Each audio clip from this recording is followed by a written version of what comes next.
Hi guys, ഇന്നത്തെ വീഡിയോയിലൂടെ കാണിക്കുന്നത് ഞാൻ കാലങ്ങളായിട്ട് എൻ്റെ ഹെയറിൽ ഉപയോഗിക്കുന്ന കാച്ചെണ്ണയുടെ റെസിപ്പിയാണ്. താരനും മുടി കൊഴിച്ചിലൊക്കെ മാറാനായിട്ട് ഒരുപാട് ഹെൽപ്പ് ചെയ്യുന്നൊരു കാച്ചെണ്ണയാണിത്. അപ്പോൾ അതിനായിട്ട് ഞാൻ ആദ്യമായിട്ട് തന്നെ എടുക്കുന്നത് കഞ്ഞുണ്ണിയാണ്. കഞ്ഞുണ്ണി, കയ്യുണ്ണി, ബൃങ്കരാജ് എന്നൊക്കെ പറയും. ഞാനിവിടെ കഞ്ഞുണ്ണി എന്നാണ് പറയുക. അത് കഴിഞ്ഞിട്ട് പിന്നെ ആര്യവേപ്പിൻ്റെ ഇല എടുത്തു.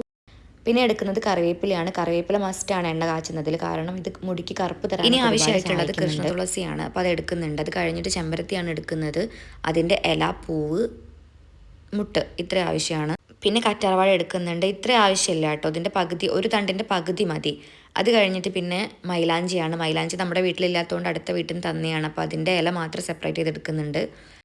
പിന്നെ ആവശ്യമുള്ളത് നീലാംബരിയാണ്. നീലാംബരി നമ്മുടെ മുടിക്ക് ഒരുപാട് ഹെൽപ്ഫുള്ളാണ്. നമുക്ക് ആ കാലനരയൊക്കെ കുറയ്ക്കാനായിട്ടൊക്കെ സഹായിക്കും. അങ്ങനെ ഇതെല്ലാം കൂടെ എടുത്തിട്ട് മിക്സ് ചെയ്യാം. മിക്സ് ചെയ്യാൻ മീൻസ് അരിഞ്ഞെടുക്കുക. മൊത്തത്തിൽ ഞാൻ ഈ ഒരു ടൂൾ വെച്ചിട്ടാണ് ഇത് അരിഞ്ഞെടുക്കുന്നത്. അപ്പോൾ എല്ലാം കൂടെ ജസ്റ്റ് ക്രഷ് ചെയ്യുന്നുള്ളൂ. വേണമെങ്കിൽ അരച്ച് ചേർക്കാം, അരിച്ചെടുക്കാം. എനിക്കത് ബുദ്ധിമുട്ടായതുകൊണ്ട് ഞാൻ ഇങ്ങനെ മുറിച്ചിട്ടാണ് എടുക്കുന്നത്. കുഴപ്പമില്ല, ഇതായാലും മതി അതായാലും മതി. അങ്ങനെയെല്ലാം നന്നായിട്ട് അരിഞ്ഞ് വൃത്തിയാക്കി എടുക്കുക.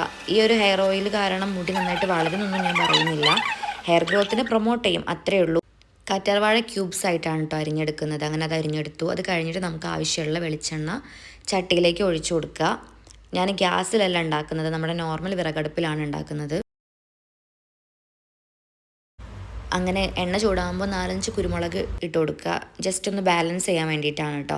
പിന്നെ എണ്ണ തിളയ്ക്കേണ്ട, ചൂടാകുമ്പോഴേക്കും നമുക്ക് അരിഞ്ഞു വെച്ചിട്ടുള്ള എല്ലാ കൂട്ടും കൂടെ ചേർത്ത് കൊടുക്കാം.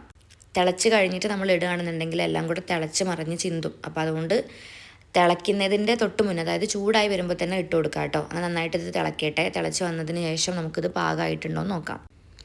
എന്നിട്ട് ലാസ്റ്റാണ് നമ്മൾ കറ്റാർവാഴയുടെ ക്യൂബ്സ് ഇട്ട് കൊടുക്കുക. ആദ്യം ഇട്ട് കൊടുത്തിട്ടുണ്ടെന്നുണ്ടെങ്കിൽ അത് പെട്ടെന്ന് തന്നെ വാടിപ്പോവും. അപ്പോൾ ലാസ്റ്റ് ചേർത്ത് കൊടുത്താൽ മതി.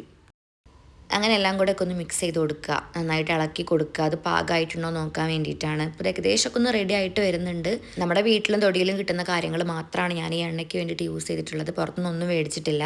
അപ്പോൾ അതുകൊണ്ട് തന്നെ നല്ല നല്ല അടിപൊളി എണ്ണയാണ്. നമ്മുടെ ഹെയറിനൊന്നും ഒരു സൈഡ് എഫക്റ്റ് കാര്യങ്ങളൊന്നും ഉണ്ടാവില്ല. അങ്ങനെ എണ്ണ ഏകദേശം പാകമായിട്ടുണ്ട്. പാകമായി നോക്കാൻ വേണ്ടിയിട്ട് നമുക്ക് അതിൻ്റെ അതിലുള്ള ഇല എടുത്തിട്ട് ജസ്റ്റ് ഒന്ന് കയ്യിൽ വെച്ച് തിരുമ്മി നോക്കിയാൽ മതി. അപ്പോൾ അത് പൊടിയുന്നുണ്ടെന്നുണ്ടെങ്കിൽ എണ്ണ പാകമായിട്ടുണ്ട്.